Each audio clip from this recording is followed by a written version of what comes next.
আজি শ্ৰাদ্ধৰ আগদিনা আমাৰ মাৰ শ্ৰাদ্ধ কাইলৈ 15 জুনত। আজি আগদিনা আমাৰ অসমৰ এটা অতি চিনাকি পৰিয়াল গুণগুণ আৰু দুলুমণিহঁতৰ পৰিয়াল, অসমীয়া মানুহৰ এটা সাহসী পৰিয়াল আৰু অসমীয়া জাতিৰ নিজৰ সংস্কৃতি ৰক্ষা কৰি থকা এটা পৰিয়াল। গুণগুণ দুলুমণিহঁতৰ পৰিয়ালৰ দেউতা, মা, দুলুমণি, গুণগুণ সকলো আহি আমাৰ মাজত উপস্থিত হৈছেহি। আজি ইহঁতে যাম বুলি কৈছিলে, মই ক'লোঁ যে যাব নোৱাৰোঁ। সেইকাৰণে আজি ৰাতিটো ইয়াতে আমাৰ ঘৰতে থাকিব।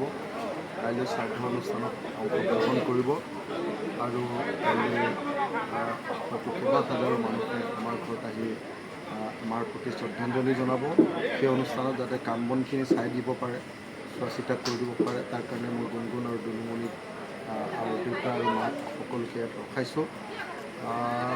এই পৰিয়ালটো আমাৰ নিজৰ পৰিয়ালৰ নিচিনা হৈ উঠিছে, ঘৰুৱা পৰিয়াল এটা। গতিকে তেখেতসকলে মোৰ মাৰ খবৰ ল'বলৈ অহাৰ কাৰণে মই ধন্যবাদ জনাইছোঁ। আৰু এনেকুৱা হাজাৰ হাজাৰ পৰিয়াল, মই সঁচাকৈয়ে বৰ আচৰিত হৈছোঁ যে জীৱনত কেতিয়াও দেখা নাছিলোঁ মানুহৰ ইমান মানুহ। হাজাৰ হাজাৰ মানুহে দৈনিক আমাৰ ঘৰলৈ আহে। যোৱা 12টা দিন, আজিৰ সৈতে 12টা দিন, কেৱল মানুহ আৰু মানুহ।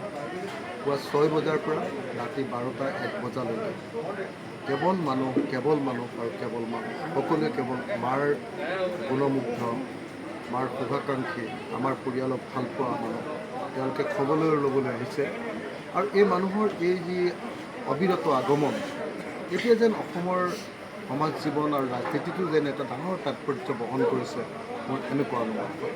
মই গুণগুণৰ পৰিয়ালটোক, দুলুমণিৰ পৰিয়ালটোক, আমাৰ দেউতা আৰু আমাৰ মা আৰু সকলোকে আমাৰ এই শ্ৰাদ্ধ অনুষ্ঠানলৈ, আমাৰ মাৰ সবাহলৈ আদৰণি জনাইছোঁ আৰু কাইলৈ সকলোৱে মিলি আমি মাৰ অনুষ্ঠানটো পাৰ কৰি লৈ যাব পাৰিম বুলি আশা প্ৰকাশ কৰিছোঁ।